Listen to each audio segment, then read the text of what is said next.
জাতীয় বিশ্ববিদ্যালয়ের 2023 সালের ডিগ্রি দ্বিতীয় বর্ষের পরীক্ষা চলমান রয়েছে। আজকে 8 জুলাই পর্যন্ত সকল সাবজেক্টের পরীক্ষা শেষ। বাকি সাবজেক্টগুলোর পরীক্ষা একটু তুলনামূলক কঠিন হবে, কেননা চতুর্থ পত্র একটু কঠিনই হয়, সিলেবাস যেহেতু বড়।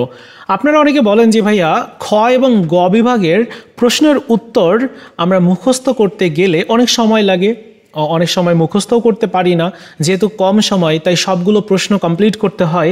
এজন্য রিভিশন দেওয়ার সবথেকে সহজ কোনো উপায় আছে? আজকের ভিডিওতে আমি একটা উপায় আপনাদেরকে জানাবো, টেকনিক বলে দিব, যে টেকনিকে আপনি 5 মিনিটে যে কোনো প্রশ্নের উত্তর একদম খুব সহজেই আয়ত্ত করতে পারবেন এবং আপনার নিজের মতো করেও আপনি চাইলে কিন্তু ওই প্রশ্নের উত্তরটা আপনি লিখতে পারেন। চলুন শুরু করা যাক। প্রথমত, যে সাবজেক্টগুলোর পরীক্ষা হয়নি আমি কয়েকটা সাবজেক্টের প্রশ্ন নিয়ে যদি আলোচনা করি তাহলেই আপনারা বুঝে যাবেন যে টেকনিকটা আসলে কি। যেমন রাষ্ট্রবিজ্ঞান চতুর্থ পত্র, এই রাষ্ট্রবিজ্ঞান চতুর্থ পত্রের প্রথম অধ্যায়ের খ বিভাগের একটা প্রশ্ন প্রথমেই রয়েছে, রাজনৈতিক অর্থনীতির সংজ্ঞা দাও। এটা কিন্তু 3 বার পরীক্ষাতে আসছে, সো এবার আসার সম্ভাবনা অনেক বেশি। সো এই প্রশ্নের উত্তর আপনারা দেখবেন বিভিন্ন পাবলিকেশনের গাইডে এক এক রকম থাকে, কারণ লেখক ভিন্ন হয় তো, যার কারণে আপনার লেখাটার ভিন্নতা থাকে। সো আপনার জন্য কোনটা বেস্ট হবে? সবথেকে সহজ এবং সাবলীল ভাষায় যে সংজ্ঞাটা দেওয়া থাকবে ওই সংজ্ঞাটা আপনার জন্য বেস্ট। আমাদের ব্রেন এমনভাবে প্রস্তুত, যেগুলো আমাদের চোখের সামনে সবসময় ঘটে, যেগুলো যে শব্দগুচ্ছর সাথে আমরা পরিচিত, এমন শব্দগুচ্ছগুলো আমাদের ব্রেন কিন্তু ক্যাচ করতে পারে খুব তাড়াতাড়ি। এখন আপনি বইয়ের ভাষায় যদি ওই গাইডে যেটা রয়েছে ওইটা মুখস্থ করতে যান, তাহলে কিন্তু ওইটা মুখস্থ করা আপনার জন্য কষ্টসাধ্য হবে, অনেক সময় সাপেক্ষ হবে। সহজে আমি যেহেতু বলছি যে 5 মিনিটে আপনি কোন টেকনিকে এই প্রশ্নের উত্তরটা মনে রাখবেন, সেটি এখন আপনাদেরকে শিখিয়ে দিচ্ছি। দেখুন, রাজনৈতিক অর্থনীতির সংজ্ঞা দাও, এইটার প্রশ্নের উত্তর আপনি যদি মনে রাখতে চান তাহলে সবথেকে সহজ হবে যেটা, সেটি হচ্ছে এআইকে ব্যবহার করবেন, মানে আর্টিফিশিয়ালি ইন্টেলিজেন্সি। অর্থাৎ আপনি এই প্রশ্নটা গুগলে লিখে সার্চ করবেন। গুগল কি করবে, এআই এর মাধ্যমে সবথেকে সহজ যে শব্দগুচ্ছ রয়েছে এগুলোর মাধ্যমে একটা ভালো সংজ্ঞা আপনাকে দিবে, যে সংজ্ঞাটা কিন্তু আপনার মনে থাকবে। তো চলুন এই প্রশ্নটাই এখন গুগলে লিখে আমি সার্চ করে দেখব। তো এটা লিখে সার্চ করলাম, দেখুন এআই কি উত্তর দিচ্ছে। এআই উত্তর দিচ্ছে, রাজনৈতিক অর্থনীতি হলো অর্থনীতি, সামাজিক এবং রাষ্ট্রবিজ্ঞানের একটি আন্তঃশাস্ত্রীয় ক্ষেত্র, যা রাজনৈতিক প্রতিষ্ঠান, রাজনৈতিক পরিবেশ এবং অর্থনৈতিক ব্যবস্থার মধ্যে পারস্পরিক সম্পর্ক অধ্যয়ন করে।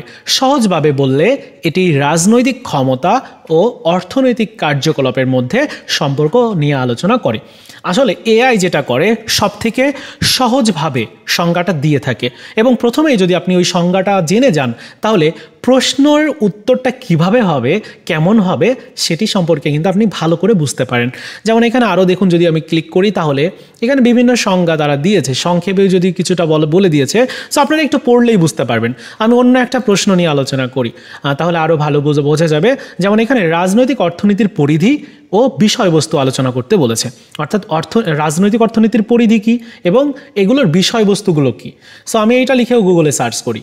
দেখুন এআই কি উত্তর দিচ্ছে, রাজনৈতিক অর্থনীতি অর্থনীতি ও রাজনীতির মধ্যে সম্পর্ক অধ্যয়ন করে। এর পরিধি ব্যাপক, যার মধ্যে রয়েছে অর্থনৈতিক ব্যবস্থা, রাজনৈতিক ব্যবস্থা এবং তাদের মধ্যে ক্রিয়া প্রতিক্রিয়া। এর বিষয়বস্তু বিস্তৃত, যেখানে সম্পদ বিতরণ, উৎপাদন, বাণিজ্য এবং আইন ও সরকারের ভূমিকা আলোচনা করা হয়। তাহলে আপনি কিন্তু এক কথায় আপনি এই প্রশ্ন সম্পর্কে বা প্রশ্নের যে আসলে কি জানতে চাচ্ছে সেই বিষয় সম্পর্কে বুঝতে পারলেন। এখন রাজনৈতিক অর্থনীতি ও পরিধি ও বিষয়বস্তু সম্পর্কে এখানে আলোচনা করেছে, পয়েন্টগুলোও কিন্তু উল্লেখ করেছে, যেগুলো আপনাদের জন্য কিন্তু খুবই গুরুত্বপূর্ণ। দেখুন উপসংহারও কিন্তু খুব ভালো করে দিয়ে দিয়েছে। এই এআই যেটা করে, সবথেকে সহজ শব্দগুলো ব্যবহার করে খুব সাবলীলভাবে উপস্থাপন করে থাকে, যার মাধ্যমে আপনার ব্রেন বুঝতে পারে যে আপনার ওই প্রশ্নের উত্তরটা কীরকম হতে পারে, আপনার মতো করে আপনি বুঝতে পারবেন এবং পরীক্ষার খাতাতে আপনার মতো করে আপনি উত্তরটা দিতে পারবেন। আশা করি এইটা আপনারা বুঝে ফেলেছেন যে আসলে কোন টেকনিকের কথা বলছি। আমি এটাই বলছি যে সারা বিশ্বে এখন এআই এর প্রচলন কিন্তু ব্যাপক। এবং প্রত্যেকটা মানুষ, প্রত্যেকটা দেশ এই আর্টিফিশিয়াল ইন্টেলিজেন্সের উপরে অনেক বেশি করে সময় দিচ্ছে। সো আমরা কেন নিজেদেরকে আরও আপডেট করার জন্য এটা ব্যবহার করব না? অবশ্যই আমাদের করতে হবে। আশা করি বুঝতে পেরেছেন। এখন অন্য প্রশ্ন সম্পর্কে যদি আপনি জানতে চান, যেমন সামাজিক নীতি বলতে কী বোঝো, সমাজকর্ম তৃতীয় পত্রের একটা প্রশ্ন, সামাজিক নীতি বলতে কী বোঝো, সামাজিক নীতিটা আসলে কি, এটার সবথেকে সহজ যে উত্তরটা বা সংজ্ঞাটা এটা কিন্তু এআই আপনাকে দিতে পারবে। আপনি বিভিন্ন গাইড দেখবেন, ভূমিকা দেওয়া আছে, কিন্তু আপনি বুঝতে পারছেন না যে আসলে সামাজিক নীতিটা কি। এটা বুঝতে গেলেও, ওই গাইড থেকে বুঝতে গেলেও আপনার অনেকটা সময় নষ্ট হবে। এজন্য এআইকে আপনাকে যথাযথ ব্যবহার করতে হবে। আমি বলছি না প্রত্যেকটা প্রশ্নের জন্য আপনারা এআই ব্যবহার করেন।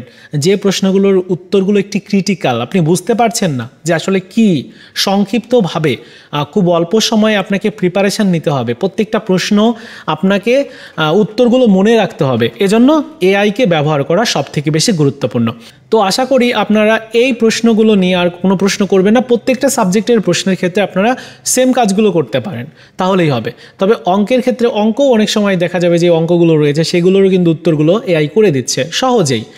সো আমার যতটুকু মনে হয় যে অল্প সময়ে বা আপনার খুব অল্প টাইমে যদি আপনি কোনো একটা প্রশ্ন ভালো করে বুঝতে চান বা মুখস্থ করতে চান প্রশ্নের উত্তরটা, তাহলে এআইকে ব্যবহার করা উচিত।